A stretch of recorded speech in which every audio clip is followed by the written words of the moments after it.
Well, everybody, happy Friday. Marilyn Wilson here from RE Technology, and we're going to have a real fun discussion today. It's a kind of a good summation, I think, of a lot of the things you guys have been learning on Coffee Chats over the past several months. Believe it or not, we've been at this for almost 10 weeks or 2.5 months. So you guys have been, many of you have come into the show just about every single day, if not every day, like Dennis and Mary and Tim and Jerry, and let me see who else we've got on today. The other regulars, Philip. So thanks you guys for coming in. Actually, Philip told me a funny story before the show started that he literally had a dream last night about how he should go into the MLS and look for all the great products that they have at free and reduced prices. So apparently I have invaded your subconscious, Philip. Sorry about that. Anyway, we've got a really fun discussion today, talking about how to lean into technology and data to really market-proof your business, and I think really to adjust to the new behaviors, frankly, that consumers are learning and that we're all learning because of COVID. And, you know, now there's things talking about resurgences of this stuff. And I'm like, oh, no, please. I'm sure you guys are hearing that stuff too. Let's hope that that's not true. But in the meantime, there's still a lot of good things that we've learned and that we can take with us to be really successful. So there are some good things that have come out of COVID for sure. So before I start, just want to remind everybody, we love it when you ask us questions. So in the right-hand side of the control panel, you see that little bar that says questions and the little gray triangle. Just click on that triangle and it will open it up, and then feel free to ask us a question or make a comment or anything that you'd like to ask Sheldon or myself about. And let me officially introduce Sheldon. He is he's from Market Leader. He's been with them for many times. He's actually one of their senior sales coaches. So he's really good at understanding what it takes to be successful as an agent. And he was telling me before the show that he actually got into real estate in the last downturn, right, Sheldon? So you've lived through one of these before. Yeah, I graduated and I was in graduated from college. I was in the mortgage industry at the time, which was even kind of a little worse than the real estate industry itself. And I was working for a company called SunTrust Mortgage. It's a big bank on the East Coast. Yeah. But yeah, I have some familiarity with what goes on during these downturns. Yeah, and then we're really not in a downturn. We just have to convince everybody we're not in a downturn, right? We're not in a real estate downturn. We're in an economic downturn, but so far it doesn't seem to be hurting us too much. But anyway, I'm going to jump in. Thank you for correcting me on that, by the way. That is absolutely true, and we're going to talk about that today. Yeah, exactly. So let's just tell us what do we mean by leaning into technology and data? I mean, everybody wants to market-proof their business. So, what does that mean? Tell us what you're thinking when you say that. Yeah, I mean, obviously, and this is what we're going to spend some time on here today, but the things have changed, and I'm trying to avoid, I was telling Marilyn beforehand, I don't want to say the new normal or any of the other cliche things that we've been saying lately, but obviously things are changing, and you have got to start to embrace technology and data. And Marilyn and I were talking about this beforehand.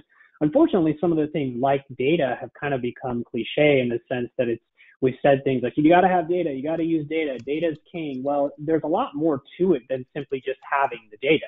You have to learn how to take that data, digest it, give it to someone else, and make sure that they understand what you're trying to say. I mean, just simply showing someone a spreadsheet, I mean, not everybody understands that. Some people just simply can't take data and make sense of it. So as a realtor with what's happening today, you've got to be able to adjust to that and use that so that you can market-proof your business. Yeah, basically you have to be the expert, right? You don't ever want your customer to come to you thinking they know more about the market than you do. Right. And that does happen. Consumers think they're very smart these days, and some of them are. Okay. And you're totally right. Yeah. So this is a really important point you're making here, that the sales role has evolved basically literally before our eyes over the last couple of months. So tell us what you mean by that. I think it's a really interesting new thought process we all sort of have to ingest. Yeah, I'll kind of share a story with you. Growing up, my best friend's dad worked for the company Caterpillar, CAT as he used to call it, and Dave used to always tell me that the most important thing to being in sales was to be able to play around a golf, because you had to go out and meet people. And for me as an introvert, that always kind of scared me a little bit. Plus, I wasn't very good at golf. Well, if you think about where we're at today and what's happened in technology is even the real estate world has shifted to where it's an inside sales role. We're not really in a world anymore, especially right now, where you're going to go out and take your clients out golfing, where you're going to go out and meet them. And so it's happened to real estate. Most technology jobs nowadays, especially where you're at, Maryland, and I'm in the Seattle area, are inside sales jobs. If you ask someone if they have a sales job, that means that they're inside, they're on the phones, they don't go meet people. We're experiencing that in real estate. The belly to belly industry is shifting, and that's not going to be that way forever. We're going to be able to go out and meet people at some point, but it looks like it's obviously right now, and especially looking into the future. And again, if you're in certain areas, like, here I'm in Seattle, this could last the rest of the year. So if you're not prepared for the change and what that means to lose things like body language, reading facial expressions, understanding how to control a conversation when you're not in person, then you're going to struggle with things like lead generation, lead engagement, setting appointments. That's going to be a big factor. Exactly. And I like your statement about how you were adjusting to being an inside salesperson, because we think of those jobs completely differently than real estate people, but yet in effect that's what we've become, right? Other than having Zoom and these kinds of go-to-meetings and all that stuff, but that's still not the same as, like you say, reading even if you can see their face, you still can't read their energy. I know that sounds a little foo-foo, but you know what I mean. You can get a sense if they're getting uncomfortable, they're shifting in their chair. You can't really see all of that when you're on a Zoom call. Absolutely. There's delay. You're trying to read things that you're just simply not there. I mean, one of the interesting things about having an inside sales position, and I had to learn this many years ago, is the person in control of the conversation is not the one that's asking or that's talking the most. It's the one that's asking the question. And so, you think about a conversation. If you've been on the phone for 30 minutes, if you talked 10 of those minutes but asked the most questions, then you controlled the conversation. That's the kind of stuff that becomes important when you're having phone calls or Zoom calls or go-to meetings and things like that. It's not necessarily intuitive. You think, okay, whoever talks the most is maybe I controlled that conversation. Well, if I can't see you, it becomes more difficult. Absolutely. No, it's a different game. It really is.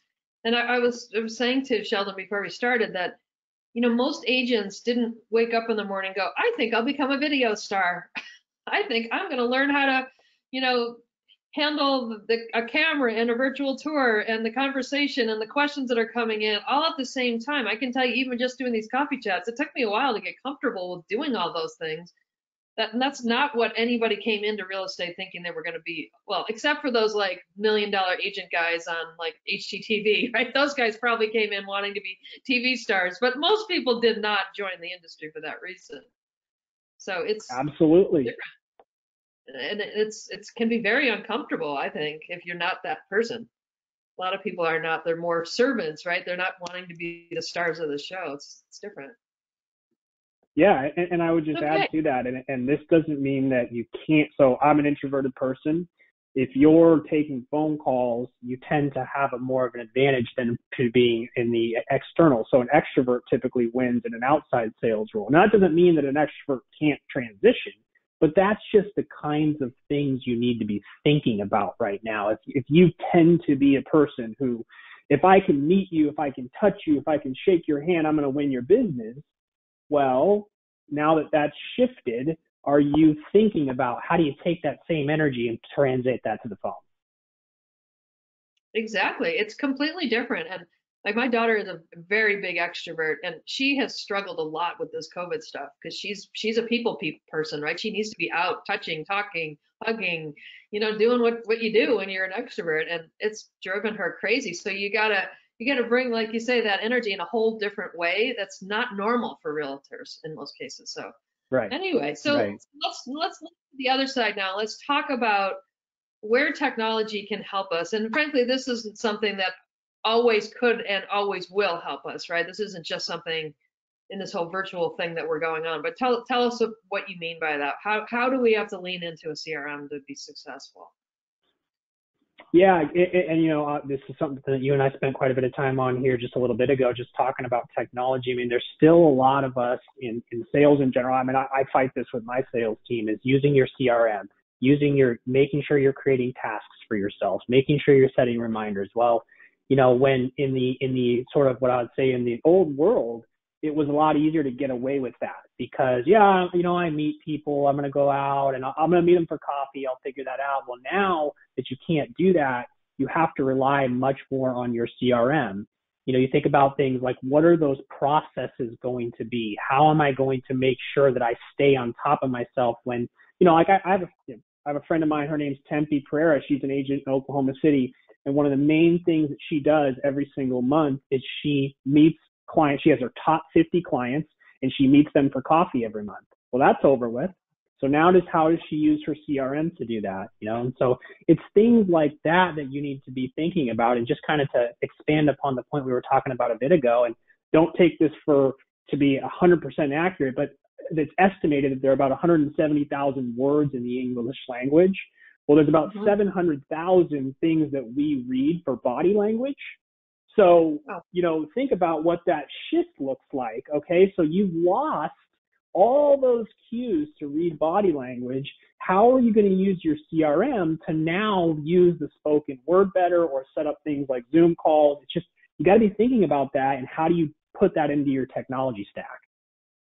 That's really interesting. And, let's ask the question on the audience. How many of you guys are using some sort of a CRM right now? I'd love to hear who is and who isn't. And tell me if you are and how good you think you are at it. Because one of the things that I love about the CRM, and I'll call it blank page syndrome, and I'm sure everybody that's in sales, as all of us can relate to this. You get up in the morning sometimes, you walk into your office and you're like, what should I do today, right?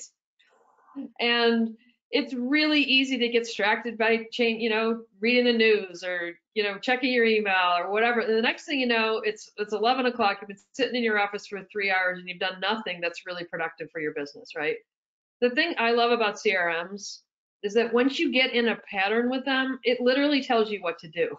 You'll get up in the morning and it'll say, call these 5 people, or send a listing presentation, or do whatever it might be, or prospect with this group of people, or hey, you just got 10 leads that just came in from Market Leader, go call all of them, right? It feeds you what to do so you don't get off and get distracted with minutia, because we all do it in our lives, right? So I don't know. That's what I love about CRMs more than anything, is it helps you not waste time on things that really aren't going to help you. Do you agree with that? Yeah, I would just add to that. You make a great point, because again, let's just say in January of this year, a lot of what our day to day was as a realtor was going out and meeting people, right? I got to go meet Marilyn at 9 o'clock in San Luis Obispo because we're going to meet for coffee. That might take 2 hours of your day. Now that same process might take 10 minutes. And it starts to kind of think, it kind of can mess with your head a little bit, is, am I being productive? Am I getting enough done? And so you have to start to think about that shift in technology and leaning into your CRM. So you make a great point, because that is a change. But it will make the difference in your life. I can tell you, I've used them well, and I've used them badly. And when I use them well, my business grows. And when I've used them badly, my business doesn't. It's that simple. I know it sounds like a pitch for Market Leader. This isn't for Market Leader. This is for basically what a CRM does is it gives you sales discipline. It's just like an athlete, right? The best athletes have routines every single day that they do to keep themselves in the best shape that they need to be in. And if you don't do that, it's that simple. If you don't have the discipline, if you don't take your business seriously enough to say, I'm going to do prospecting, closings, transactions at some level every single day, your business, it just isn't going to work. It's that simple. And so, another thing that I get off on CRMs, because I'm very passionate about this topic. Sometimes I think people think CRMs are just about auto emails. And certainly they are about that. That is a component of them, but they do a whole lot more than that, right? Right, Sheldon? Yeah, and again, I'm so glad you made this point, because you and I talked about this beforehand. To your point, it's going to help make us more efficient. I told you this story. I have a friend whose name is J. Michael Manley, who runs a pretty big team out in Greenville, South Carolina. And one of the things that he has experienced during this time is he's actually shifted away from the type of person that he's looking to hire. And what he told me is that his ideal team member now is someone who's looking to work part-time but make $75,000 to $100,000 a year net. And what he said is that he used to, as a team leader and as an agent that was running a mega team, he used to force people to go into the office, make your phone calls. Your day was so structured. Well, now he's realized that, you know what, I can be a lot more efficient now, and I can help them build out a life by design that fits into what they're looking for. So your point is spot on, is you get to be more efficient now.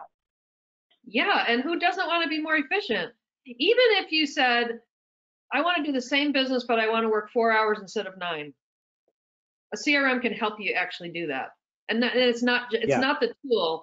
A tool is only as good as much as you use the tool, right? Some people just switch CRMs thinking somehow magically their business will grow. That's not how it works. You have to use it. But if you spend the time on that, it will make everything else so much easier. It's one of those tools. If you don't have one, absolutely get one. I have a question from the audience, Sheldon. Don's asking, who has the best CRM? And he's asking me which one I use. Well, I don't sell real estate, so I'm probably not a good example, but here's your chance, Sheldon. Tell them, why is Market Leader CRM the best one on the market, and why should they get yours? Yeah, Market Leader is the best CRM ever. Everybody should use it. No, look, you already actually kind of hit on it, Marilyn, and it's funny. It's coincidental. J. Michael Manley is the one who told me this many years ago. He said, Sheldon, the best CRM is the one that you use. Exactly. So obviously I work for Market Leader. I want you to use Market Leader. It's an all-in-one system, and we're going to spend time talking about that a little bit towards the end. But like Marilyn said, is that first of all, you need to understand that it's not a contact manager. A contact manager is different from a customer relationship manager. A customer relationship manager is going to help you A to Z. It's going to help you generate a lead, nurture a lead, work the lead, close the lead. Once the lead is closed, post-sale, generate referrals from that lead, future business from that lead. That's a CRM. A contact manager is, I put contacts in a system and it does some outreach for me. That's not generating the lead for you. Right. This is an entire workflow process we're talking about, from soup to nuts, from the beginning of the process, and basically it's a circle, right? And once somebody closes with me, then they stay with me. I just keep talking to them, so it becomes a circle of, hopefully they come back again and again, and like you say, they send you referrals that come back again and again. So yeah, I think that's a good differentiator, and that would be done. That's one of the things that I would say is, you want to look at a complete solution. Those are the ones, and if not complete, definitely integrated with other things that make it complete. But that's more complicated. Frankly, I would just get one that does everything. It's a lot easier. So. Yep, I agree. Anything else about CRM that you would say is, what's the key takeaway in terms of what's the best way to lean in? Obviously, like you say, using one, but are there other, any couple of other tips that you would say that people really should think about when they're engaging with the CRM? I think you kind of already hit on it, is that there's a lot of companies that can do things really, really well, but it's one part of the business. And while that you may find that helpful, when it comes to a CRM, I'd highly recommend having something that marries up with your website and marries up with your lead generation, so that you can have some more efficiency in your business. There are several good ones out there. Obviously, obviously I'm going to be biased towards Market Leader, but you guys had a call with Zerple. That's a good technology. Commissions Inc. is good technology. Conversion is good technology. These are all competitors that actually do the same thing as us. Unfortunately, a lot of people get wrapped up in, oh, so you're like Zillow. No, that's not the same thing. Zillow is a listing portal. That's not a CRM. Yeah, and a lead that comes from Zillow can be fed into your CRM, right? But I always use this analogy of a bucket with filled with water with a bunch of holes in it, right? If you just get a lead and then don't do anything with it, it just leaks out one of those holes, and you just wasted that money, which is getting more and more and more expensive, especially when it comes from Zillow. They're getting really expensive. So, I think that's a really good point. Okay, great. Let's jump to the next slide. Cool. So this is a really important question. Like we've all lived through COVID. Lots of changes have happened to us, but so has it happened to the consumer. What does all of these changes mean for them, and how do we need to adjust to them? Yeah, and there's two big things to think about here. And number one, and you and I talked about this, is that whenever there's a big change in the market, the consumer always wins. And so I want to make sure that I'm sensitive to the fact that there is a very real pandemic going on. There's a very real human cost to that. But the silver lining for a consumer is that your life got easier, because now that I get to go, if I want to go buy a home now, I now can tell my agent, well, Marilyn, hey, there's a home I was looking to go see in your area. I want you to go and get some video of it, or maybe do a FaceTime with me and walk through that home, or, what technology do you have to help me do a virtual tour? The consumer now has the right to ask that because of what's going on. And so that's a big shift that's happening with the consumer. Their demands are going to go up. And the other big one that you and I talked about is you're going to continue to face questions as a real estate agent. And I want to make sure that everyone who knows, realtors are salespeople, I empathize with this big time, is you're going to face questions over your pay, because consumers are going to start asking questions about, well, hang on a second, what are you doing for me? I've seen this presentation. It didn't look like it took very long. They're not seeing the physical work that's being done and the grind that you put in, all the behind the scenes stuff. And when that happens, consumers are going to start asking more questions. Washington State, for example, forces realtors now to disclose their pay on the documents. It's just going to be more and more things that are going to make consumers ask these questions. Yeah, the Department of Justice is kind of very interested in that topic. So I think Washington started it. There may be other states that are going to require that over time. And here's just a different spin on what you're saying about consumers too. One of the things that I would highly suggest is don't be afraid to take credit for the things that you think are, I don't want to say are easy, but are routine, right? That you remind the consumer about all the steps that you have to take to make it look easy. Sometimes you guys are so good at your jobs, you make it look too easy, and they think, oh, it took them 2 hours and they're getting, $5,000 from me. The truth is, it took you hours and hours and hours behind the scenes. But almost being too humble sometimes doesn't help you, because they don't understand all the hard work that you've done. And here's a really dumb one. I think I may have said this one on the show before, but don't ever forget this. I'm sorry, Phil. I probably have another dream about the MLS tonight.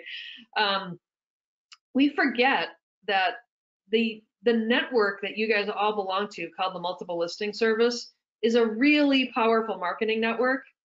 And we forget to remind consumers that you're going to expose their listings to whatever number it is that's in your MLS, right? 700 people, 10,000 people, 100,000 people, depends on where you are. Not to mention that we're going to expose your listing through a variety of national sources, right?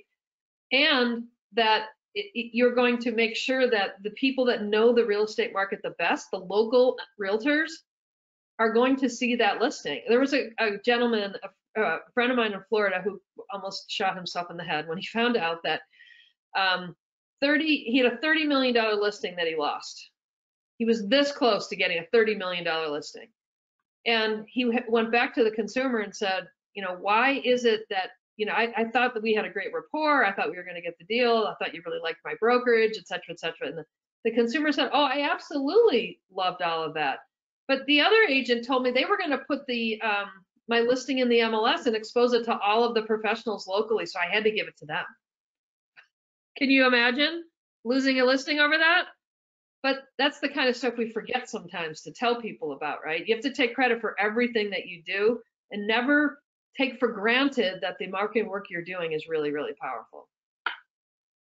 And your point is never been more prudent in today's time, because that is one of the things that's happening with technology is that is so important right now, because that work is just not seen, it's not as visible. So we have a question, actually, Sheldon. The question is,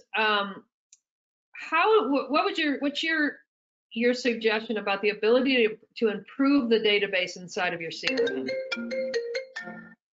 What's the best way to make sure that you're there with the right data? Yeah, first of all, one of the things that I would do is I would go and do some research. I mean, like, for example, Jeb Blunt is kind of someone who I like to follow, who's very, very good when it comes to prospecting and virtual sales. And I think it's a great idea, and it's a great time to start to build out processes so that you have game plans and action plans for your entire database so that you can start to measure things. If you can't measure it, you can't repeat it. And so you've got to start to have things in your database that no matter what, no matter where the leads come from, even if it's a referral, I find this a lot with agents, they get a referral and they cut corners, put them in your database, they go on an action plan. There's a sequence of events that happens no matter what. And when a year goes by, now you get to look back on that and figure out, okay, what tweaks can I make to that process to help, or where did that process help me moving forward? Right. Well, and I would think too that if you are using the CRM and you are using its direct marketing capabilities, if somebody moves or their email changes, it will bounce, right? And if you've collected their phone number and their email address, you'll be able to call them and say, hey, I just wanted to make sure that it looks like we've lost touch for whatever reason. Keeping it fresh and keeping it up to date makes sense. But also thinking of the CRM as that center place. We're all guilty of writing in something on a sticky note or putting it in our phones or putting it in the MLS or putting it God only knows where, right? All over the place. If your first instinct, if you can create the first instinct to put it in the CRM and keep that as sort of the center of how you operate your business, that makes it a lot easier, don't you think? Yeah, I'll share with you guys. This is I'm 35 years old and I'm a pretty detail-oriented person. The first year in my life ever, because of this pandemic, that I actually write down everything I do in a day now. And it's the same concept that you're talking about here. It feels good when you're able to check off things that you have done in a day, and a CRM will help you do that. It is a great habit to have, and I can attest to that because I feel more productive every day now, and I'm not even really sure if I am, but that's not the point. I feel like it. You feel good. Yeah, exactly. Okay, let's jump to the next slide. Whoops. There we go. Great. So this slide, and you and I talked about this before, is I know that this is a busy slide. So for the audience here, you don't really need to, I'll kind of explain a little bit about this, but to give you this at a high level, data has become something that is very important, especially in today's time. And it's important that you can take data and give it to someone in the form of a presentation like Marilyn and I are doing right now, and make sure that your consumer understands that. So the way that I sort of explain this slide is it's the present, what's going on in the market. The bottom left corner is the number of homes that have sold every year, right? The bottom right corner is the mortgage rates. So if we have about basically 5.5 million homes that are going to be selling every year, I mean, we got down to 4 million during the darkest times of real estate. But again, that's not really that massive of a drop. If we have the lowest mortgage rates ever and we have a huge inventory problem, this tells me, and that upper right corner, by the way, is for the Northwest MLS. So that's specific to my area here. That's not nationwide.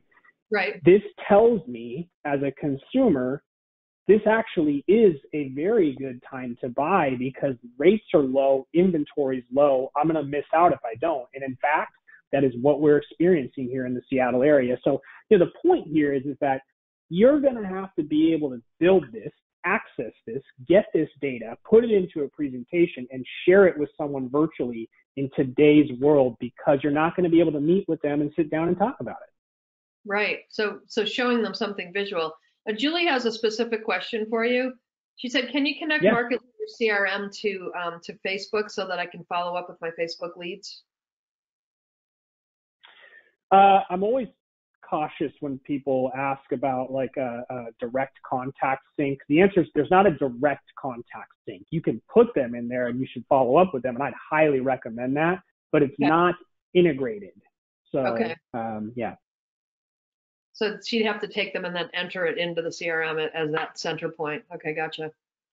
This next slide is really interesting too, is another really important point to underline right now.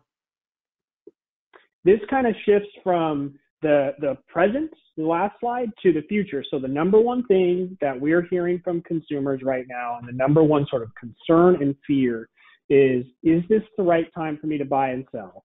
What's going to happen if we have another resurgence of COVID? What's going to happen if we have to shut things down? What's going to happen? So I'm in the Seattle area, and we're in phase 1.5 right now. What happens if we go back to phase one of our shutdown? So you've got to be able to take this, and what this is right here, by the way, this is data that I got just from a Google search. This is U.S. housing starts, which is basically the number of homes that are being built. Again, busy slide, but on the left-hand corner there, it shows you from 1960 all the way through 2020, the number of homes that were being built. You can see that we were just starting to get to a level that was going to be near the 1980s. Well, now look at the drop on the right-hand side of what's happened. So if you're a realtor and you're talking to a consumer, this helps you do some prognostication and say, listen, we aren't even at the level of homes being built in 1960.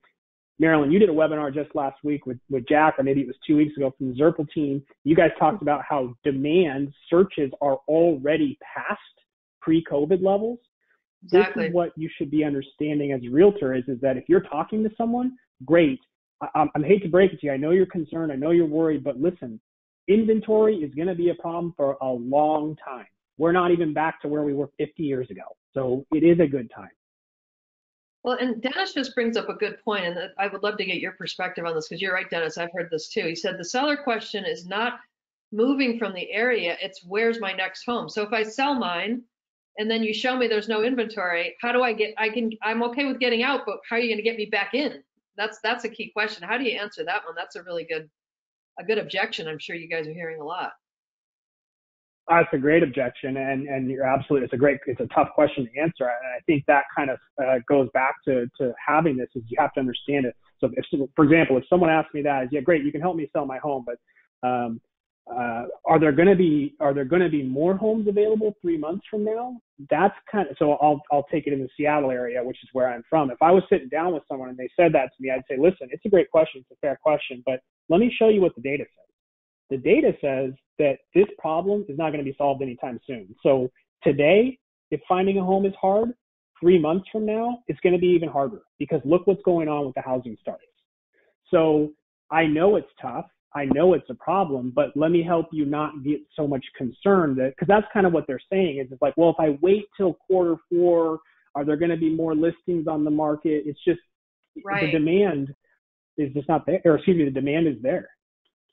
Right. So it's not about waiting for demand. It's about there's just not enough houses being built, period. So sooner is better than later. And I mean, I guess maybe you could try to turn that into, well, you can help them find the next home before they sell this home too. I guess you could turn it into 2 transactions potentially, if you can find them a home that they want. But it's a tough one. It's not easy to be in real estate, guys. Like, it really isn't. You guys have a lot of work cut out for you. And there's so many factors that are hurting it, and yet there's so many really smart, great realtors that are doing great. So it's always fun for me to watch the really aggressive salespeople. And I know a lot of them are on this call that just kill it, because they're paying attention, they're learning from people like Sheldon, and they're continue to move forward. It's awesome. Okay, all right. So now you can tell us about your tools. Now that you've given us some great education, tell us how Market Leader might be able to help us with all of these ideas. Yeah, so at a really high level, there's 3 things that we do. We build a website, we attach our CRM to that website, and we're going to generate leads to that website. Obviously, that sounds very simple, very high level, but the idea is that, kind of like we talked about, you're going to have a system that does everything for you when it comes to growing and managing your business, and you're going to have the training to help you maximize that. So, like we talked about already, there's a lot of people that do go to Zillow and shop for homes. There's a lot of people that go to Redfin. There's a lot of people that go to Realtor. But there are millions of consumers that go onto the major search engines, myself being one of them, and do searches, right? Whether it's Google, Yahoo, Bing, MSN, right? And they'll go on there and they'll type in searches related to buying homes in your area.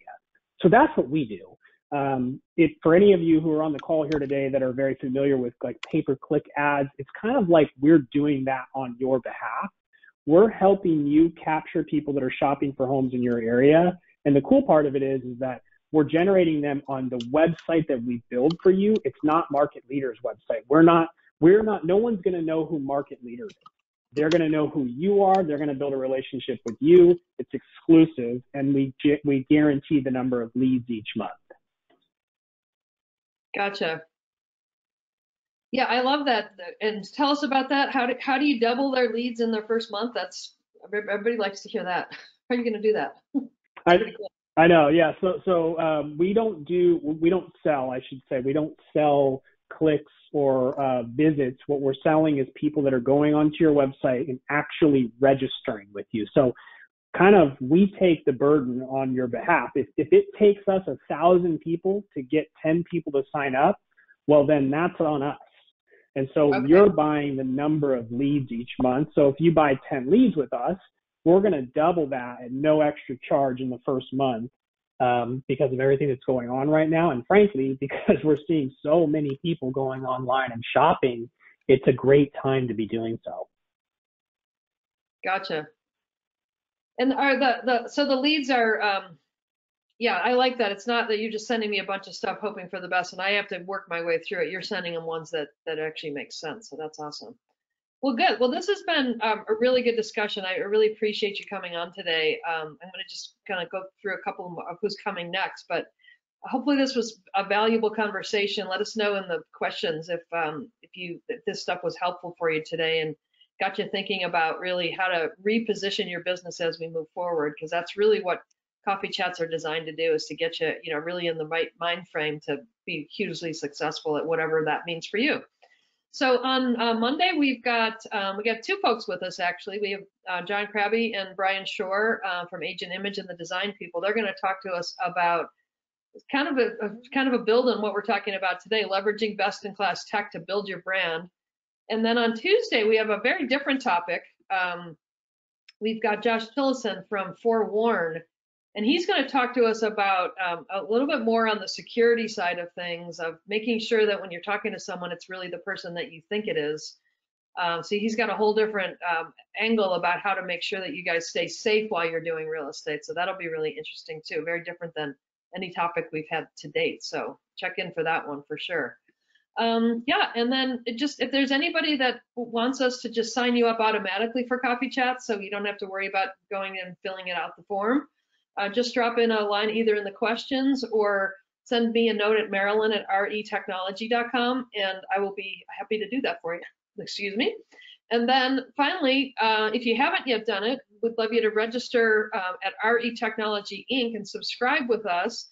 Hit that little bell next to the subscribe button and make that solid. And then every time we publish a recording on a coffee chat, you'll get that. So if you want to share it or whatever. And there are questions about, is this been recorded? And it has been. So all of you that have registered will get a copy of the recording in case you want to share it or look at it again or just refer back to it, because there was lots of great advice here today. And then finally, we want to make sure all of you have a subscription to retechnology.com. If you probably have it through your MLS. It's probably how you found out about us in the first place. So if you haven't done that, go to your MLS and check. You probably have, but if not, we're happy to give you a three-month subscription at retechnology.com. Go to create account and then fill in make sure you use the monthly option and then type in COVID-19A or B, depending on what your role is. And we'll take care of that for you. So I hope everyone has a wonderful weekend. I know some markets are starting to open up more than others. So, obviously be safe at whatever level it makes sense for you. But I hope this stuff is helpful for you and helping you really think about how you're going to be the best agent you can absolutely be. So with that, I'll check out today. Thank you so much. Thank you so much, Sheldon. I really appreciate you coming today. It was a great discussion. Thank you, guys. Appreciate it. Okay, everybody, have a great weekend. Talk to you on Monday. Bye-bye.